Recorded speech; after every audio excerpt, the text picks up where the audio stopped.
మన జీవితంలో కొన్ని కీలకమైన మలుపులు ఉంటాయండి. జీవితంలో కొన్ని కీలకమైన మలుపులు ఉంటాయి.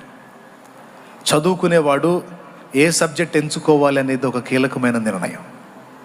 సరైనది ఎంచుకోకపోతే తన బ్రతుకుకాలం సరైన ఉద్యోగం లేక ఇబ్బంది పడతాడు. వివాహం చేసుకోబోయేటువంటి వ్యక్తి సరైన వ్యక్తిని ఎంపిక చేసుకోకపోతే అదొక మలుపు. సరైన వ్యక్తిని ఎంపిక చేసుకొని వివాహం చేసుకోకపోతే దాని ఫలితం బతుకుకాలం అనుభవించాలి. ఇలా జీవితంలో మెయిన్ టర్నింగ్స్ కొన్ని ఉంటాయి. వాటిల్లో ఈరోజు ఇక్కడ నువ్వు నిలిచిన ఈ టైం కూడా నీకు ఒక మలుపు తిరిగేటువంటి సమయం, ఒక మలుపు తిప్పేటువంటి, దేవుడు మలుపు తిప్పేటువంటి టైం. అయితే ఆ మలుపు నీ నిర్ణయం మీద ఆధారపడి ఉంటుంది. దేవునికి స్తోత్రం కలుగును గాక. హల్లెలూయా. దేవుడు నాతో మాట్లాడాడు, నన్ను దర్శించాడు, నా మనోనేత్రాలు వెలిగించాడు. అంతవరకు నేను ఆరాధించి మొక్కి సేవించే వాళ్ళెవరూ కూడా నా పాపము నుండి నన్ను విడిపించడానికి ఏమీ చేయలేదని అర్థమైంది. పైగా నేను మొక్కి సేవించేవారు సైతం నా వంటి బలహీనులేనని అర్థమైంది. నేను కామ, క్రోధ, లోభ, మోహ, మదమాశ్చర్యములనే అరిషడ్వర్గాలకు బానిసనైనట్టు నేను మొక్కి ఆరాధించిన వాళ్ళు కూడా అందులోనే చిక్కుబడిపోయారు అని, నాకే కాదు నేను మొక్కి సేవించిన వాళ్ళకు కూడా రక్షకుడు అవసరమై ఉన్నాడని నేను గుర్తుపట్టాను.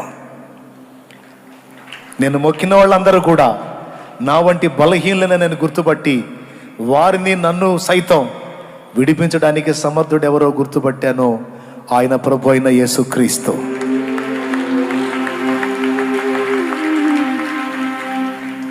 వేదములో రాసుంది, శుక్ల యజుర్వేద సంహితలో 33,33,33,333 మంది దేవతలు ఉన్నారు. మళ్ళీ చెప్తా, శుక్ల యజుర్వేద సంహితలో ఉంది 33,33,33,333 మంది దేవతలు ఉన్నారు. అయినను వీరందరూ అగ్నినే అర్చింతురు అన్నాడు. ఇంతమంది దేవతలు ఉండి కూడా వీళ్ళందరూ మరొకరిని ఆరాధిస్తున్నారు అని అందులో చెప్పాడు. ఇంతమంది దేవతలు కలిసి మొక్కుతున్న అతడెవరు? వీళ్ళెందుకు మొక్కుతున్నారు? వీళ్ళు మొక్కటానికి అతను ఎలా అర్హుడయ్యాడు అంటే 2 కారణాలు. ఒకటి, ఈ మొక్కుతున్న వాళ్ళంతా ఆయన సృష్టి, వీళ్ళ ద్వారా మొక్కించబడుతున్నవాడు, మొక్కులు తీసుకుంటున్నవాడు, వీళ్ళ ద్వారా అర్చన పొందుతున్నవాడు సృష్టికర్త. దేవునికి స్తోత్రం. అర్థమైంది క్లియర్గా. రెండవది, వీళ్ళందరూ మన వంటి బలహీనులే, ఆయన ఏ పాపము లేని పరిశుద్ధుడు. ఫస్ట్ ఏం చెప్పాను? అంతమంది దేవతలు కూడా ఆయన సృష్టి, ఆయనేమో సృష్టికర్త. రెండవది, వీళ్ళందరూ కూడా 33,33,33,333 మంది కూడా అరిషడ్ వర్గాలకు బానిసలైన వారే. కానీ వీళ్ళు మొక్కుతున్నారే, ఆయన మాత్రం ఏ పాపము లేని పరిశుద్ధుడు. ఇది రెండవది. ఇక మూడవది వచ్చేసి, మన పాపముల కొరకే కాదు, ఆయన కాలు మొక్కుతున్నారు చూడండి అగ్నికి, వాళ్ళ పాపముల కొరకు కూడా ఆయనే ప్రాణం పెట్టి తిరిగి లేవాలి కాబట్టి, తిరిగి లేచాడు కాబట్టి ఆయనకు మొక్కారు. చాలా క్లియర్గా అర్థమైంది నాకు. అసలు ఎవరు అర్థమైపోయింది. ఇంకెందుకు మరి? వాళ్ళు నేను ఒకటైనప్పుడు ఇక వాళ్ళకు మొక్కి ప్రయోజనం ఉంది. వాళ్ళు నేను కలిసి యేసుకు మొక్కాలని తెలుసుకొని ఈ అగ్ని ఎవరు అని వెతికితే అదే శుక్ల యజుర్వేద సంహితలో అగ్ని పశువై ఉండెను, దేవతలు అగ్ని పశువు చేత యజ్ఞము చేసిరి, అగ్ని అధిపతి అయ్యాడు భూలోకమునకు అని రాయబడి ఉంది. ఏ అగ్నికి దేవతలు మొక్కుతున్నారో ఆ అగ్ని పశువయ్యాడట. పశువై యజ్ఞ పశువు వలె తనను తాను ఆహుతి చేసుకున్నాడట. ఆహుతైన వాడు అలానే లేడట, తిరిగి లేచాడట. తిరిగి లేచిన వాడు సామాన్యుడు కాదట, అధిపతి అట. ఇలా అగ్ని అయిన వాడు, అందరి పాపముల కొరకు యజ్ఞమైన వాడు, తిరిగి లేచినవాడు, అధిపతి అయిన వాడు. నేను మొక్కిన వాళ్ళలో ఎవరైనా ఒక్కళ్ళు ఉన్నారా అని వెతికాను. ఒక్కరంటే ఒక్కరు కూడా లేరు. చివరికి ఎవరున్నారు అంటే పరిశుద్ధ బైబిల్ గ్రంథంలో ప్రభు అయిన యేసుక్రీస్తునే అతడని అర్థమైంది. హెబ్రీ పత్రిక 12వ అధ్యాయము చివరి వచనంలో మన దేవుడు దహించు అగ్ని అయి ఉన్నాడని రాస్తుంది. అపోస్తల కార్యం 2:1 పెంతెకోస్తు పండుగ నాడు వారందరూ పరిశుద్ధాత్మతో నింపబడ్డప్పుడు ఆత్మ అగ్ని రూపులోనే దిగి వచ్చాడని రాయబడి ఉంది. సో ఆనాటి ఆర్య ఋషులు దేవుని నామం వాళ్ళకి వెల్లడి చేయబడలేదు, యేసు అనే నామం గనుక దేవుణ్ణి అగ్నితో పోల్చి, అగ్ని ఎంత పవిత్రుడు, అగ్నికి ఎవరు మురికి అంటించజాలరు, అలాగే దేవుణ్ణి ఎవరు మలినపరచజాలరు, ఆయన పరిపూర్ణమైన పరిశుద్ధుడు అనే భావన స్ఫురించినట్లు అగ్నితో పోల్చి రాశారు. స్తోత్రం చెబుతారా? మీరే కాదు, పోయిన సంవత్సరం నేను లైవ్లో, అంతకుముందు సంవత్సరం కూడా మాట్లాడి ఆ అంశాలన్నీ నెట్లో ఉన్నాయి. నేను అడిగా, యేసుగాక మరెవరైనా ఉంటే నాకు చెప్పండి, నేను కూడా ఆలోచిస్తాను, నా అభిప్రాయాన్ని మార్చుకుంటాను అని. ఈ 2-3 సంవత్సరాలుగా నేను ఎదురు చూస్తున్నాను, కానీ ఒక్క సాక్ష్యం కూడా లేదు.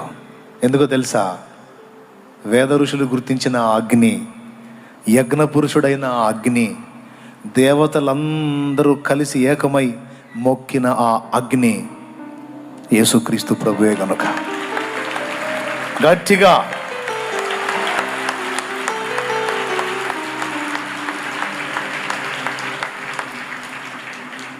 ఆయనను గూర్చిన సత్యం తెలుసుకున్న తరువాత ఇక ఆలస్యం చేయలా. నేను దేవుని సన్నిధిలో ఈ సత్యం ఎరిగిన నేను ఇలానే సువార్త ప్రకటింపబడుతున్న స్థలంలోకి వెళ్ళి కూర్చున్నాను.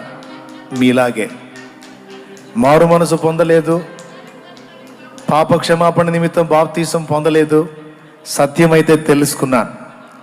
ఆ రోజు ఇలానే దైవజనులు వాక్యం చెప్తున్నప్పుడు మీరు కూర్చున్నట్టుగానే నేను కూడా కూర్చున్నాను. 21 సంవత్సరం రకరకాల కోరికలతో ఉండే ఒక యవనస్తుడు అన్నీ కూలిపోయి దేవుని ముందు కూర్చున్నాడు. దేవునికి స్తోత్రం. ఈరోజు అలాంటి యవనస్తులు ఎంతమంది ఉన్నారో ఇక్కడ. ఆ రోజు దేవుడు తన సత్యాన్ని నాకు వెల్లడి చేసినప్పుడు మారు మనసు పొంది మరుసటి రోజే వారు అప్పుడే ఇచ్చినట్టయితే అప్పుడే తీసుకునేవాడిని, అప్పుడు ఇవ్వలేదు, మరుసటి రోజు ఇస్తామన్నారు. పరుగున వెళ్ళి బట్టలు కూడా తీసుకెళ్ళాల. ఎందుకంటే మనల్ని చర్చి దాకా రానిస్తాడేమో సైతాన్, కానీ బాప్తీసం పొందనీడాడు. ఎందుకంటే బాప్తీసం పొందితే జీవగ్రంథంలో పేరెక్కిద్ది కదా, అందుకని పొందనీడనమాట. నేను పొందుదామని బయలుదేరితే అడ్డు తగిలాడు. తర్వాత దేవుడు మాట్లాడాడు. మళ్ళా బయలుదేరి దేవుని పాదాల చెంతకు వెళ్ళి బాప్తీసం పొందాను. సరైన టైంలో నేను తీసుకున్న సరైన నిర్ణయం నా జీవితాన్ని ఎంతో ఆశీర్వాదకరంగా మార్చింది. ఒకవేళ ఆ రోజు వినండి బాగా ఈ ఒక్క మాట, నేను లోబడకపోతే, దేవుని మాటకు నేను విధేయత చూపకపోతే, ఈరోజు ఇన్ని ఆత్మల రక్షణ కార్యం జరిగేదా? ఇంతమంది జీవితాలు వెలిగించబడ్డాయని ఈరోజు ఎంతో గౌరవించి మాట్లాడుతున్నారే నన్ను.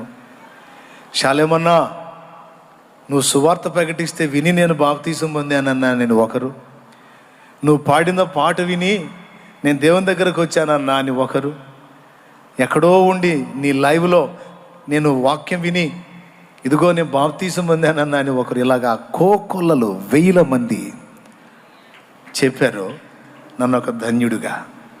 ఇంత ధన్యత నాకు లభించేదా? సరైన నిర్ణయం నేను చేసి ఉండకపోతే తీసుకున్నాను, బాప్తిజం పొందాను. పొందినాక దేవుని ముందు మోకాళ్ళుని నేనేం చేయాలని నువ్వు ఆశిస్తున్నావయ్యా అని ప్రార్థించాను. అప్పుడు ఆయన చిత్తం వెల్లడి చేశాడు. చాలామంది రక్షణ పొందారురా, చాలామంది మారు మనసు పొంది బాప్తిజం పొందారు. పొందిన వాళ్ళందరినీ చూసి నేను సంబరపడ్డాను. ఈ కుమార్తె రక్షణలోకి వచ్చింది, ఈ కుమారుడు రక్షణలోకి వచ్చాడు, వీళ్ళు నా బిడ్డల్ని రక్షణలోకి నడిపిస్తారు, నా కొరకు వాడబడతారని ఆశించాను. కానీ మోసపోయాను. వాళ్ళు బాప్తీసం పొంది తమ వరకు రక్షింపబడ్డారు, కానీ ఇతరుల రక్షణ విషయంలో పట్టింపు లేకున్నారు.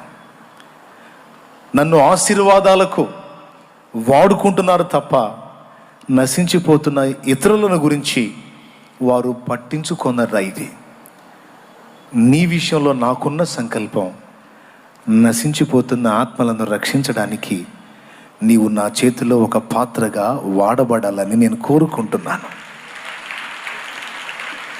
నిన్ను వెలిగించి అనేకులను నీ ద్వారా వెలిగించాలని నేను ఆరాటపడుతున్నాను. నా కుమారుడా, నాకు అందుబాటులోకి రా. లోకాన్ని ప్రేమించొద్దు. అందరూ పరిగెత్తుతున్నట్టు లోకం వెంటబడి పోవద్దు. లోకం దాని ఆశ గతిస్తాయి, కానీ నా చిత్తం చేసేవాడు నిరంతరం నిలుస్తాడు. నీవు దాన్ని పట్టించుకోవద్దు. నీకేవేవి కావాలో నాకు తెలుసు. నీవు నాకు లోబడు, ఈ లోకాన్ని తెచ్చి నీ కాళ్ళ కింద పెడతాను. హల్లెలూయా. ఈ లోకాన్ని తెచ్చి నీ పాదాల కింద పెడతాను. నన్ను అడుగుమో, జనములను నీకు సొత్తుగాను, భూమిని దిగంతముల వరకు నీకు స్వాస్థ్యంగా ఇస్తాను. నాకు మొర్రపెట్టురా, నా సన్నిధిని కాచుకో. నాకు మెయిన్ ప్రయారిటీ, ఎక్కువ విలువని, ఎక్కువ టైమి నేను నిన్ను చెక్కుకుంటాను. ఇంక రెండో ఆలోచనకు తావివద్దు నాయన. కొందరు నన్ను మోసం చేసినట్టు నువ్వు నన్ను మోసగించొద్దు. కొందరు నాకు హ్యాండ్ ఇచ్చినట్టు నువ్వు హ్యాండ్ ఇవ్వద్దు. నువ్వు ఎంత లోబడతావో అంతగా నిన్ను వినియోగించుకొని అనేక మందిని కాపాడుకుంటాను, నా పిల్లల్ని.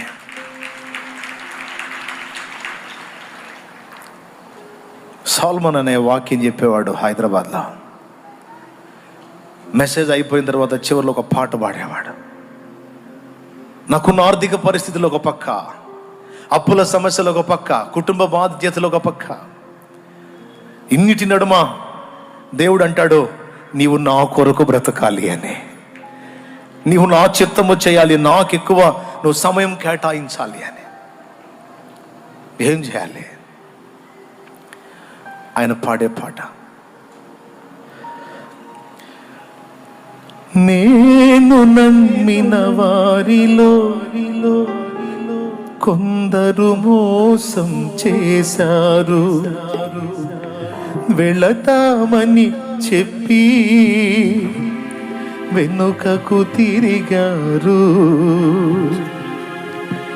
ఎవరైనా మీలో ఒకరైనా, ఎవరైనా మీలో ఒకరైనా వెళతారా, నా ప్రేమను చెబుతారా? ఆయన కన్నీళ్లతో పాడుతూ ఉంటే నేను కూర్చొని ఏడ్చుకుంటూ ఉండేవాడిని. నాకున్న బంధకాలను బట్టి స్వేచ్ఛగా ముందుకెళ్ళలేను, అలాగని నీ సంకల్పం నెరవేర్చకుండా ఉండలేను.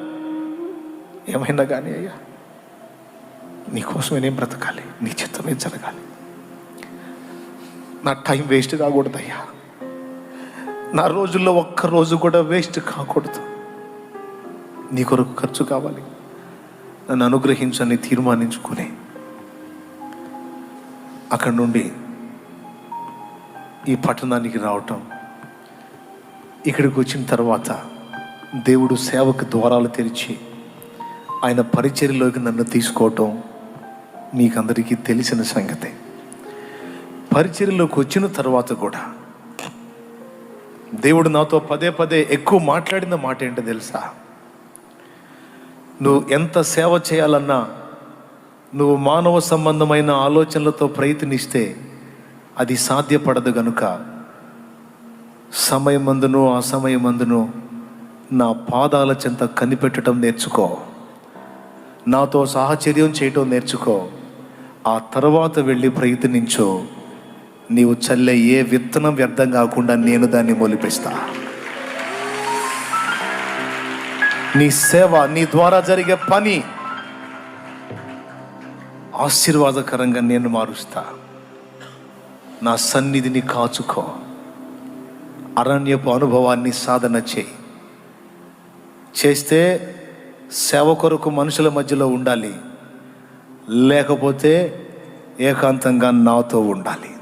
ఈ రెండే. ఎంతమందికి అర్థమవుతుందో ఏమి సంగతో. ఈ ప్రసంగం కామెడీల మీద పోలేదు, మరో దాని మీద పోలేదు, స్ట్రైట్గా పాయింట్ మీదకే వెళ్తుంది. మీరు కొంచెం ఆలోచించి మరి మీరు ఎలాగ అడుగులు వేయాలనుకుంటున్నారో ఒక నిర్ణయానికి వస్తే సంతోషిస్తాను. లేకపోతే చేయగలిగింది ఏముంది? నాకేం నష్టం లేదు.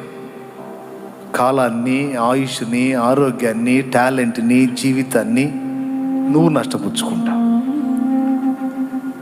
నేను చేసిన నిర్ణయం నువ్వు చేయటానికి సిద్ధంగా ఉన్నావా? నా ప్రయాస దీవించిన దేవుడు నిన్ను కూడా ఆశీర్వదించడానికి సిద్ధంగా ఉన్నాడు. నేను మదన పడిన అప్పులని భయపడిన అప్పులు ఒకే ఒక్క రోజులో లేకుండా తీసేశాడు ఆయన. ఈరోజు గిలగిలగిలగిల్లాడుతున్నావుగా, అప్పులని. ఒక్క అద్భుతం చాలు, అడ్రస్ కూడా ఉండదు నీ అప్పు యేసు నామములో. గందరగోళం కొంతమంది, నా వల్ల కాదన్నా నేను చెప్తున్నా. నేను చెప్పినట్టు దేవుని ముందు మోకాళ్ళు ఆయన చిత్తం గుర్తించి నీ మైండ్ దేవుని కొరకు ఆయన చిత్తం నెరవేర్చడం కోసం లగ్నం చేయి. నీ పక్షంగా ఆయన చేయి చాపి నీకు అవరోధంగా ఉన్న వాటన్నిటిని తొలగించి నీకు స్వేచ్ఛని ఇవ్వకపోతే అప్పుడు అడుగు. అసలు అందులోనే సార్థకత ఉంది. నువ్వేం తిన్నావు, ఏం తాగావు, ఏం సంపాదించావు, ఏం సాధించావు, ఇవన్నీ చెత్త తీసవతల పడే. దేవుని కొరకు ఎంత చేసావన్నది లెక్క. ఇక్కడ నశించిపోతున్న జీవితాలను వెలిగించడానికి ఎంత ప్రయాసపడ్డావన్నది లెక్క. దాని గురించి రాత్రి నువ్వు ఆలోచన చేయి. రోగమా? మోకాళ్ళును అడుగు దేవుణ్ణి. 80 ఏళ్లతో ఆయుష్ అయిపోయింది అనుకున్న మోషేకి మరో 40 ఏళ్ళు ఇచ్చి ఒక భాగమే పెంచి వాడుకున్నావు కదా. శక్తి అయిపోయిందని ఫిక్స్ అయ్యాను. మరి ఇందాక చెప్పిన మాటను బట్టి ఆశ కలిగింది. ఇస్తావా ఆయుష్ని, ఆరోగ్యాన్ని? నీ కోసం బతకాలని ఆశ ఉందయ్యా. నీ చిత్తం చేసి ఈ జన్మను సార్థకం చేసుకోవాలనే ఆశ ఉంది. గుడ్డితనంతో నష్టపోయాను, పనికి మళ్ళీ వాటికి నా టైం అంతా పాడైపోయింది. ఛాన్స్ ఇస్తావా? స్వస్థపరుస్తావా? శక్తినిస్తావా? నీ కోసం బతుకుతాను. అడుగో. ఏ రోగం నీ మీద ఏలుబడి చేసిద్దో అది కూడా చూస్తాను నేను. నా దేవుని నామంలో అడ్రస్ కూడా ఉండదు నీ రోగం. యేసు నామములో. హల్లెలూయా. కొంతమంది అంటారు, నాకు పిల్లలు లేరు అన్నయ్య, ఆ పిల్లల కోసం ప్రార్థన చెయ్యి అంటారు. పిల్లల తల్లి రాకడ దగ్గరికి వస్తుంది. మరికొన్ని సంవత్సరాల్లో అంత్యాబద్ధ క్రీస్తు బయలుపడబోతున్నాడు. పుట్టిన పిల్లల్ని భక్తిలో పెంచితేనేమో బాగానే ఉంటారు. భక్తిహీనంగా పెంచితే ఆ ముద్రయించుకున్న గుంపులో ఇళ్ళు ఉంటారు. ఇంతకు ముందు పిల్లలు అంటే అది వేరే సంగతి కానమ్మా. ఇప్పుడు పిల్లల సంగతి కాదు, కానీ ఆత్మ సంబంధమైన సంతానాన్ని కంటానికి ఆలోచన చేయండి. శరీర సంబంధమైన సంతానాన్ని కనటం గొప్ప సంగతి ఏమి కాదు. నోరు లేని పశువులు కూడా కంటున్నాయి పిల్లల్ని. అది గొప్పతనమా? అది ప్రపంచం మెచ్చే పనే, పరలోకం మెచ్చే పనే. కాదు. ఆత్మ సంబంధమైన సంతానాన్ని కంటే అది దేవుడు మెచ్చే పని, పరలోకం మెచ్చే పని, ప్రపంచం కూడా మెచ్చే పని. ఏ సంతానం కనాలి? శరీర సంబంధమైన సంతానమా? ఆత్మ సంబంధమైన సంతానమా? ఆత్మ సంబంధమైన సంతానం. నా దగ్గరకు వచ్చి ఏం ఏడిచినా ఏడుస్తారు. పిల్లలు లేరని తలా ఒక మాట అంటున్నారని ఏడిచారు. అంతసేటు పిల్లల్ని కన్నా వాళ్ళేం సాధించారు? ఆ ఆలోచనే పక్కన పెట్టేయి. సైతాను నీ బలహీనతను బట్టి శోధిస్తున్నాడు. ఒకవేళ సంతానం కావాలని అడుగుతావా? అట్లయితే హన్న అడిగినట్టు అడుగు. నాకు నెపం తీసివేయి, నాకు సంతానమే. అది ఎందుకో తెలుసా? నీ దాసుడైన ఏలి వృద్ధుడైపోయాడు, ఏలి కొడుకులు శాపగ్రస్తులైపోయారు. నీ సన్నిధిని దీపం వెలిగించడానికి సరైన భక్తిపరుడు లేడయ్యా. నాకొక్క మగపిల్లను దాయిచేయి, వాణ్ణి నీ సన్నిధిని పరిచర్య చేయువానిగా చేయుటకు అప్పగిస్తా. నీ కోసం ఇంతవరకు నేను అడిగా, నా మీదున్న గొడ్రాలు నేను నెపం తీసేయటానికి. కానీ ఈరోజు అవసరతను గుర్తించి అడుగుతున్నా, నీ సన్నిధిని దీపం వెలిగించినట్లు నాకు సంతానాన్ని ఇవ్వమని అడిగింది. అలా అడిగినందుకు సమూయేలుని ఇచ్చాడు, రాజులను శాసించే ప్రవక్త అయ్యాడు. ఈ రాత్రి నువ్వు అడగాలి. ఒకవేళ సంతానాన్ని అడిగితే ఏమన్నా తెలుసా? యేసయ్యా, నీ చిత్తం చేయటానికి నాకు బిడ్డనివ్వమని అడుగు. ఒకవేళ నాకు అది ఇవ్వాలని నువ్వు అనుకోకపోయినా, ఆ సంతానం నాకు ఇవ్వకపోయినా, ఆత్మ సంబంధమైనటువంటి బిడ్డల్ని నాకు అనుగ్రహించు తండ్రి అని ప్రార్థన చేయి. దేవుణ్ణి అడుగో. దేవునికి ఇష్టమైన ప్రార్థన అది. నా అప్పులు తీర్చమని అడుగో. కానీ దేనికోసం అడుగుతావు తెలుసా?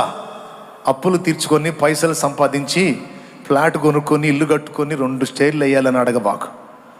నేను నీ పని చేయటానికి నాకు ఫ్రీడమ్ లేదు. అప్పులోళ్ళు ఎటుపక్క వచ్చి ఎలా అవమానపరుస్తారో భయంగా ఉంది. నాకు దయచేసి స్వేచ్ఛనివ్వు, నాకు అనుకూలతనివ్వు. నేను నీకోసం బతకాలనుకుంటున్నానయ్యా అని అడుగు. నీకు విడుదల రాకపోతే అప్పుడు అడుగు. నీకోసం పెద్ద ఏదో సముద్రాలు పాయలు చేయాల్సిన అవసరంలే. ఒక చిటికేస్తాడు, అయిపోయింది నీ అప్పు. అది లక్షలు కావచ్చు, కోట్లు కావచ్చు, యేసునామంలో తుడిచిపెట్టుకుపోద్ది అంతు లేకుండా. నమ్మితే చెప్పు స్తోత్రం. దేని నిమిత్తం అడుగుతా? అపార్ట్మెంట్లో ఫ్లాట్ కోసం అడుగుతావా?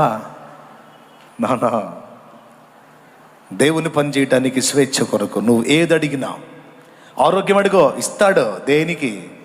ప్రభువా నన్ను బాగు చేయి, ఇంకా బాగా తిని లోకాన్ని వెలగబెడతానయ్యా అని అడగబాకు. దానికోసం అడగబాకు. నన్ను స్వస్థపరచు, నేను నీ కొరకు జీవించాలనుకుంటున్నాను. ఇక నువ్వు ఏది అడుగుతావో అడుగు దేవుణ్ణి. కానీ దానంతటి ముగింపు, దేవా నీ కొరకు నాకు చేయమని అడుగు. ఈ యథార్థ ప్రార్థన నువ్వు చేయగలిగితే, నన్ను విడిపించిన దేవుడు రోగము నుండి నన్ను విడిపించాడు, అప్పుల నుండి నన్ను విడిపించాడు, ఇతరాత్ర బంధకాల్లోంచి నన్ను విడిపించాడు. నాకు పూర్తి స్వేచ్ఛనిచ్చి ఈరోజు పగలు నైటు మధ్యాహ్నం అన్న తేడా లేకుండా సర్వకాల సర్వావస్థలో ఆయన కొరకు బతకడానికి ప్రతిరోజు నాకు స్వేచ్ఛ అనుగ్రహించబడింది. జాగ్రత్త జాగ్రత్త, చేతులు నొప్పులు పడతాయి మళ్ళా. మెల్లగా. నీకు కూడా కావాలా విడుదల? అయితే నేను చెప్పిన సూత్రాన్ని గుర్తుపట్టి అడుగు. నమ్ముతావా? దేవుడు చేస్తాడా? ఎంతమందికి నమ్మకం ఉంది, విశ్వాసం ఉంది? ఆయన కోసం చేస్తాడు. మోషే గుర్తించినట్టు నీ జన్మ సార్థకత ఎందులో ఉందో గుర్తుపెట్టుకో. వేస్ట్ చేయవాకు టైం. పనికిమాలిన సెల్ ఫోన్ ఈరోజు అందుబాటులోకి వచ్చింది కొంతమందికి. పనికిమాలిన సెల్ ఫోన్ అని నేను ఎందుకు అంటున్నానంటే, ఈరోజు లైవ్లో వాక్యం వింటున్నారు కొంతమంది, వాళ్ళకి పనికొచ్చే సెల్ ఫోన్ అది. అది వదిలిపెట్టేసి ఇక మిగిలిన చెత్తంతా చూసి ఒక రోజులో కనపడినట్లు 5-6 గంటలు ఈజీగా ఆడతా పాడతా ఖర్చు అయిపోతుంది. దానిలో ఎంత టైం పాడు చేసుకొని లైఫ్ని వేస్ట్ చేసుకుంటున్నారు. సేవకులు సైతం, పరిచారకులు సైతం చాలా తెలివిగా అందరికీ దాన్ని అందుబాటులో తెచ్చి సైతాన్ గాడు ఇందులో భక్తి కూడా ఉంది చూడు అని కొంచెం అది 3 భాగాలు ఇది చూపించి టైంని తినేస్తా ఉన్నాడు. చాలామందిని వ్యర్థులుగా నిలబెట్టాడు. చెవులు గలవాడు ఆత్మస్వరం వినుగాక. దయచేసి కళ్ళు తెరవండి. ఇకనైనా మనోనేత్రాలు వెలిగింపబడిన వారై జాగ్రత్త పడండి.